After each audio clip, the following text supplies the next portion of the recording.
Hello friends, welcome back to this channel. दोस्तों, इस video के अंदर हम सुज़लोन एनर्जी लिमिटेड में होने वाले कुछ चेंजेस को देखेंगे और क्या प्लानिंग चल रही है कंपनी के अंदर अंदर उस चीज़ को हम जानने की कोशिश करेंगे। उससे स्टॉक प्राइस के ऊपर क्या इम्पैक्ट पड़ेगा। लेकिन उससे पहले आप लोगों से रिक्वेस्ट करना चाहूँगा, अगर आप चैनल को फर्स्ट टाइम विज़िट कर रहे हैं प्लीज़ आप इससे जुड़ जाइए और उसके साथ साथ आपको बेल आइकन को ज़रूर से हिट करना है ताकि आपको किसी भी नोटिफिकेशन की वीडियो की नोटिफिकेशन मिस ना हो। सुज़लोन एनर्जी लिमिटेड के ऊपर हम चर्चा करेंगे, उससे पहले आप लोगों के साथ डिस्कस कर लेता हूं जल्दी से कि लास्ट ट्रेडिंग सेशन में प्राइस का क्या मूवमेंट देखने को मिला। देखिए, लास्ट ट्रेडिंग सेशन में 11.25 पे ओपन हुआ, 10.85 का लो और 11.40 का हाई और 11 के ऊपर बंद होता है। अगर आप देखें यहाँ पे टोटल वॉल्यूम तो 258.6 मिलियन, बहुत ह्यूज वॉल्यूम की ट्रेडिंग करी गई। चलिए, ये सब बातें हम बाद में जानेंगे, डिस्कस करते रहेंगे। आप खुद भी देख सकते हैं मनी कंट्रोल की साइट पे आकर के। खबर के बारे में आइए एनालिसिस करते हैं, जानने की कोशिश करते हैं ब्लूमबर्ग क्विंट में छपी हुई इस रिपोर्ट के अंदर क्या रिफ्लेक्ट होता है। इस चीज़ को जानना बहुत ज़रूरी है। देखिए, आप पहले हेडलाइन को एक बार पढ़िए। Suzlon to pick and choose high margin orders, execute 50% order book in FY 2024। देखिए, फाइनेंशियल ईयर 2023 निकल चुका है, अब फाइनेंशियल ईयर 2024 के हम फर्स्ट क्वार्टर में चल रहे हैं। कंपनी सुज़लोन एनर्जी लिमिटेड का यहाँ पे प्लान है कि जो नेक्स्ट फाइनेंशियल ईयर 2024 आने वाला है, इसकी जो टोटल ऑर्डर बुक है उसका 50% ये एग्जीक्यूट करके डिलीवर कर देगा। ठीक है, अभी कितना है इनके पास ऑर्डर बुक वो हम अभी बताएंगे, अभी जानेंगे हम लोग उसको। लेकिन आगे धीरे धीरे बढ़ें। देखिए, सुज़लोन एनर्जी लिमिटेड के जो चीफ फाइनेंशियल ऑफिसर हैं जिनका नाम हिमांशु मोटी है, इन्होंने एक टेलीफोनिक कन्वर्सेशन के थ्रू जो बातें बताई उसका क्रैक्स इस ब्लूमबर्ग क्विंट की आर्टिकल में कोटेड है, जिसको मैं आपको इजी तरीके से समझाने की कोशिश करता हूँ। देखिए, इन्होंने कहा है कि सुज़लोन एनर्जी लिमिटेड आने वाले टाइम में बहुत ही तेज़ी रफ्तार से अपने काम को करेगा, राइट। क्योंकि जो विंड टरबाइन जनरेटर्स हैं उनकी डिमांड बहुत तेज़ी से बढ़ने वाली है आने वाले टाइम में। और सुज़लोन एनर्जी लिमिटेड का प्रेफरेंस या जो पिक होगा, जो चॉइस ऑफ प्रोजेक्ट्स होगा, वो उन प्रोजेक्ट्स के लिए ज़्यादा प्रेफरेबल होगा जो हाई मार्जिन ऑर्डर्स हैं, यानी जहाँ पे इनका प्रॉफिट मार्जिन ज़्यादा है। आपको पता होना चाहिए कि लास्ट क्वार्टर में जो इन्होंने प्रॉफिट बुक किया है, वो जो इनका सेल्स का डेटा वो कम था, फिर भी प्रॉफिटेबल इसलिए थे क्योंकि हाई मार्जिन ऑर्डर्स के डिलीवरी के कारण इनका प्रॉफिट ज़्यादा निकला, जिससे प्रॉफिटेबल रहे। तो यहाँ पे इनकी फिर से यही प्लानिंग है कि जो हाई मार्जिन ऑर्डर्स हैं उनको ये पिक करेंगे और उनको जल्दी से जल्दी डिलीवर करने की कोशिश करेंगे। और आने वाले टाइम में ऐसा बताया जा रहा है कि जो विंड टरबाइन और जो जनरेटर्स हैं उनकी डिमांड बहुत तेज़ी से राइज़ हो सकती है, क्योंकि पिछले 5-6 साल से तो बहुत डाउन था, लेकिन अब धीरे धीरे इम्प्रूवमेंट देखने को मिल रहा है।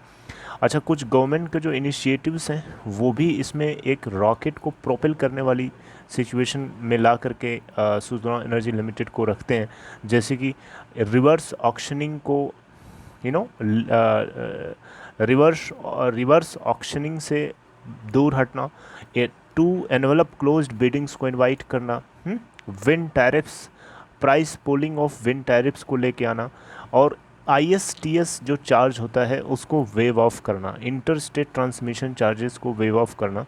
ये 3-4 ऐसे इनिशिएटिव्स हैं जो डेफिनेटली विंड टरबाइंस के लिए जो डिमांड है स्ट्रांग होने वाली है आने वाले टाइम में। क्योंकि एक सबसे बड़ा पॉइंट यहाँ है कि 2030 तक का जो रिन्यूएबल एनर्जी टारगेट सेट किया है इंडियन गवर्नमेंट ने, उसको भी यहाँ पूरा करना है, राइट। देखिए दोस्तों, यहाँ पे बताया जा रहा है कि जो ऑपरेटिंग मार्जिन्स हैं उसमें कंपनी ने स्ट्रॉन्ग ग्रोथ रिपोर्ट किया था, right, in the fourth quarter of last financial year, यानी मार्च क्वार्टर, जबकि सेल्स डिक्लाइन था। अभी मैंने इसके पीछे कारण बताया, क्योंकि इनका फोकस कहाँ था, हाई मार्जिन प्रोजेक्ट्स को डिलीवर करने का था, राइट। इसी की वजह से कंपनी जो है प्रॉफिटेबल बन पाए। दोस्तों अगर हम देखें तो पिछले फाइनेंशियल ईयर में सुज़लॉन एनर्जी लिमिटेड ने टोटल 664 मेगावाट्स के विंड टरबाइन जनरेटर्स को सप्लाई किया था, जबकि FY 2022 से एक साल पहले 808 मेगावाट के विंड टरबाइन जनरेटर्स को सप्लाई किया था। अब देखें तो जो हमारा करंट फाइनेंशियल ईयर है FY 2024, इसके अंदर अगर कितना इनके पास डिलीवरी करना है, देखिए 31 मार्च 2023 यानी लास्ट फाइनेंशियल ईयर के फोर्थ क्वार्टर के एंड डेट तक देखा गया कि 1.5 गीगावाट्स के टोटल इनके पास ऑर्डर बुक है। उसका 50% ये डिलीवर करने जा रहे हैं इस करंट फाइनेंशियल ईयर 2024 के अंदर, और जो रिमेनिंग है उसको ये 2025 फाइनेंशियल ईयर 2025 में डिलीवर करेंगे। अच्छा, यहाँ पे अगर आप देखें तो प्रोजेक्ट्स को डिलीवर करने के लिए जो कैपिटल की रिक्वायरमेंट होती है उसके बारे में हिमांशु जी ने जो बताया वो आप सुनिए। इनकी तरफ से बताया गया कि सुज़लॉन एनर्जी लिमिटेड के पास अभी 1000 करोड़ का वर्किंग कैपिटल इनको प्रीवियस फाइनेंशियल ईयर के अंदर रिसीव हुआ था। इससे पहले वाले फाइनेंशियल ईयर के अंदर FY 2022 के अंदर 500 करोड़ इनके पास था, राइट। तो टोटल 1500 करोड़ की वर्किंग कैपिटल है, और डेफिनेटली ये सफिशिएंट है उन सारे ऑर्डर्स को डिलीवर करने के लिए जो ये FY 2024 के लिए प्लान कर रहे हैं, right. Apart from all this अगर आप देखें यहाँ पे तो सुज़लॉन एनर्जी लिमिटेड ज़्यादा होपफुल इसलिए भी है क्योंकि ऐसा माना जा रहा है कि इसके पास जो है बहुत सारे सफिशिएंट ऑर्डर्स मिल सकते हैं आने वाले टाइम में बहुत सारे डेवलपर्स के थ्रू, क्योंकि बहुत सारे डेवलपर्स जो है यहाँ बिडिंग करेंगे under the renewable energy implementing agency wise monthly bidding plan, जो कि रिन्यूएबल एनर्जी कैपेसिटी के लिए काम करेगी करंट फाइनेंशियल ईयर। और out of 50 gigawatt annual renewable energy capacity, जिसमें से 10 गीगावाट की रिन्यूएबल एनर्जी कैपेसिटी कंट्रीब्यूटेड होगी विंड सेक्टर से, और ये 2030 तक के टारगेट को मीट करने के लिए इतना ज़रूरी है, नहीं समझे। 50 गीगावाट की एनुअल रिन्यूएबल एनर्जी कैपेसिटी की डिमांड है अगर हम 2030 के टारगेट को पूरा करना चाहते हैं, जिसमें से 10 गीगावाट पर एनम, ठीक है, ये कंट्रीब्यूटेड होगा विंड सेक्टर के थ्रू।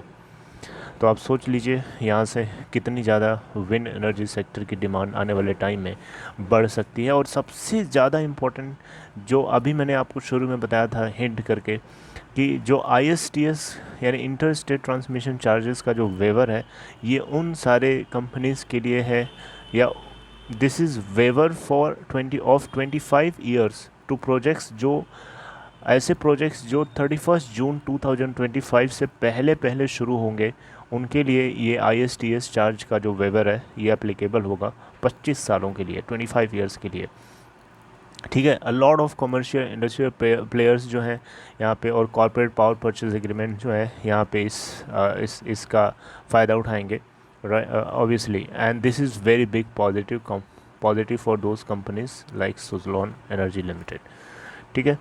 ऑलराइट, आई होप मेरी बात को आप कैच कर पा रहे हैं, राइट। तो ये आप देख सकते हैं ये बहुत बड़ा डेवलपमेंट होने वाला है आने वाले टाइम में।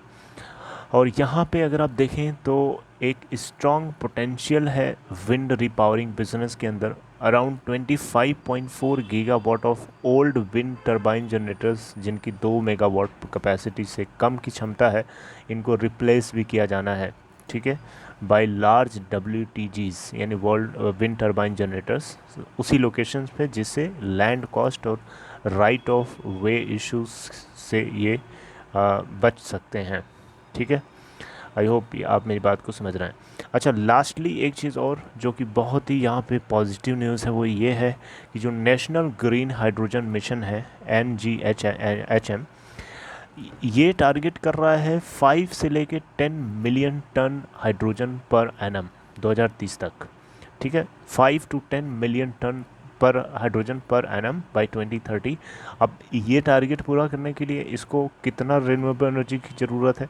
125 to 250 गीगावाट की रिन्यूएबल एनर्जी की ज़रूरत पड़ सकती है 2030 तक, ऐसा बताया जा रहा है। तो ऑब्वियसली आप खुद सोच के देखो यार, यहाँ से भी एक विंड एनर्जी की डिमांड प्रोपेल करेगी विंड एनर्जी सेक्टर को ऊपर ले जाने के लिए, और एडिशनल अपॉर्चुनिटीज़ के रूप में विंड सेक्टर को ये सोने के ऊपर सुहागे की तरह काम करेगा, क्योंकि ये टारगेट को पूरा करने के लिए इनको विंड एनर्जी जनरेटर्स के पास तो जाना ही पड़ेगा, ठीक है।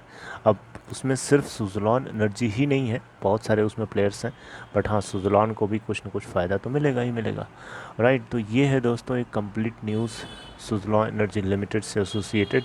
आई होप आपको मैं समझा पाया। तो ये एक पॉजिटिव न्यूज़ है, ये आने वाले टाइम के लिए एक बहुत ही बड़ा पॉजिटिव वर्क होने वाला है। आई होप आपको ये कंटेंट समझ में आया। If you like it, please give a thumbs up and take care. I will catch you with another video.